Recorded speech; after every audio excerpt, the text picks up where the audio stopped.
বিসমিল্লাহির রহমানির রহিম। সুপ্রিয় হবিগঞ্জ পৌরবাসী, আসসালামু আলাইকুম রহমতুল্লাহ, আদাব। আমি আপনাদের জিকে গৌস। বরাবরই আমি যখনই বিপদে পড়েছি আমি আপনাদের দ্বারস্থ হয়েছি। আগামীকালকে হবিগঞ্জ পৌরসভা নির্বাচন। আপনাদের মনে অনেকেরই প্রশ্ন থাকতে পারে যে আমি কেন নির্বাচন করলাম না।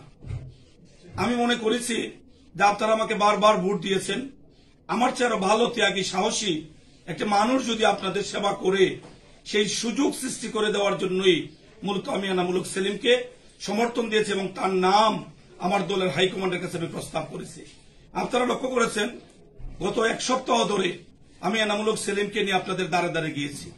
সকলের কাছে হয়তো যেতে পারি নাই, কিন্তু এই সংবাদটি ইতিমধ্যে পৌঁছেছে যে আমি আমার অসমাপ্ত কাজগুলি এনামুল হক সেলিমের মাধ্যমে আপনাদেরকে উপহার দিতে চাই।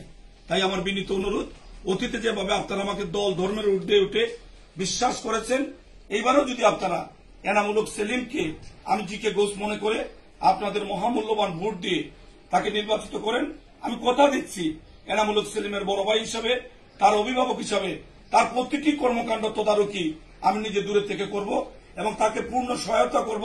হবিগঞ্জ পৌরসভা গত 3 টার্ম নির্বাচিত হয়ে আমি যেভাবে এগিয়ে নেওয়ার চেষ্টা করেছি, এনামুল হক সেলিম যেন তার চেয়ে আরো ভালো পর্যায়ে নিয়ে যেতে পারে, সেজন্য আপনাদের প্রত্যেকের কাছে আপনাদের ভাই হিসাবে আমি একটি করে ভোট আপনাদের কাছে আমি প্রার্থনা করছি। মনে রাখবেন, অতীতে আপনারা আমাকে যেভাবে সহায়তা করেছেন আমি সারাটা জীবন আপনাদের সহায়তার মধ্যে বেড়ে উঠেছি।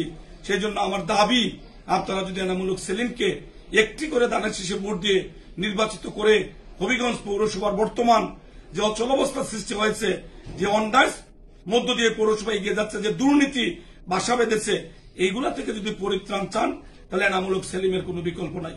তাই আমি পরিশেষে সকলের কাছে আমার দলের পক্ষে এনামুল হক সেলিমের বড় ভাই হিসাবে ধানের শীষের পক্ষে দেশনেত্রী বেগম খালেদা জিয়ার অসুস্থ অবস্থায় ওনার সালাম আপনাদের কাছে রেখে, তারেক রহমান সাহেবের সালাম আপনাদের কাছে রেখে ধানের শীষে একটি করে ভোট প্রার্থনা করে আমি আমার কথা শেষ করছি। খুদা হাফেজ। বাংলাদেশ জিন্দাবাদ। সবাইকে ধন্যবাদ।